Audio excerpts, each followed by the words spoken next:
a civil rights icon, a 17-term congressman from Georgia, and a leader to some 600 protesters who marched on Bloody Sunday in 1965. John Lewis helped galvanize the nation's opposition to racial segregation. At 25, Lewis was beaten by state troopers during the historic march across the Edmund Pettus Bridge in Selma, Alabama. History reminds us that on March 7, 1965, we loved America so dearly, we were ready to die for her. Nationally televised images of the brutality forced the country's attention on racial oppression in the South. Later that year, President Lyndon Johnson pressed Congress to pass the Voting Rights Act, which removed barriers that had barred Black people from voting. Lewis continued to champion voting rights for more than 30 years as a representative for Georgia's 5th Congressional District. And there are forces in America today trying to take us back to another time and another place. Yes. But with the passage of this bill, we're saying we're not going back, we're going forward. Lewis grew up on his family's farm in Pike County, Alabama, where he attended segregated schools. He was an avid reader despite being denied a library card because of the color of his skin.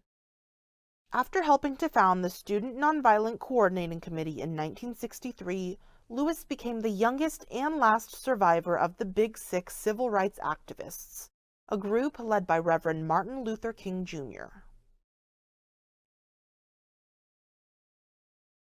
Lewis turned to politics in 1981, when he was elected to the Atlanta City Council.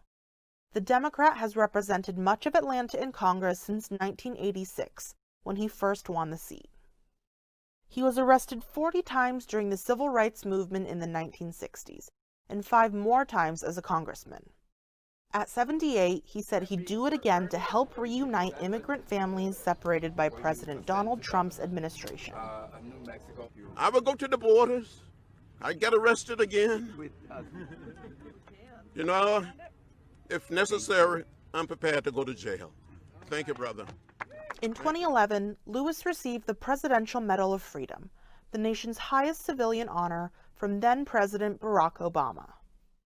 And even after an advanced pancreatic cancer diagnosis in December, he was determined to serve his 18th term as congressman.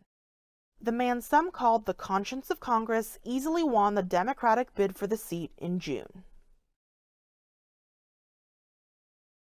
Thank you for giving me a chance to testify. Over the course of an unmatched career in public service, Lewis coined the term good trouble, reminding others of their duty to stand up for what's right. And I said to all of the young people, to all of the children, we are getting in good trouble to set people free. We can do it. If we fail to do it, history will not be kind to us. A legacy that's inspired generations of change.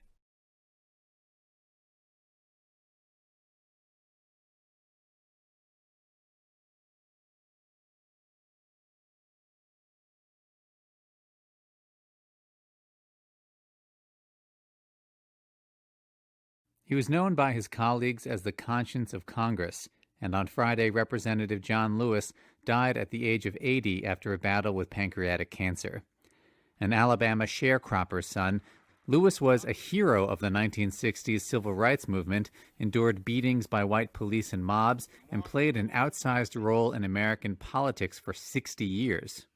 A protege of civil rights icon Martin Luther King, Jr., Lewis led sit-ins to integrate all-white lunch counters, was one of the original Freedom Riders who integrated buses, and suffered a skull fracture in a savage beating while demonstrating for black voting rights on the Edmund Pettus Bridge in Selma during an incident now called Bloody Sunday.